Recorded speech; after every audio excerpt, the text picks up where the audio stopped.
Welcome to Webstyle Press. In this video, I will show you how to send a direct message using the Discord mobile app. To send a direct message using the Discord mobile app, first go to the Messages section. Tap the Messages icon in the top left corner. This section shows all the conversations between you and your connections. Select a conversation to view messages. Tap the message area to type a new message, or tap Create DM. Search for a friend to send a message, or select multiple friends to create a group and send a group message. If you don't want to create a group, just select a single friend to send a DM.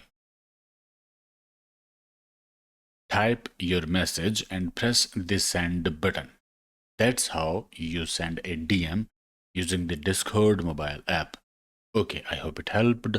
Like, share, subscribe, and I will see you in the next one.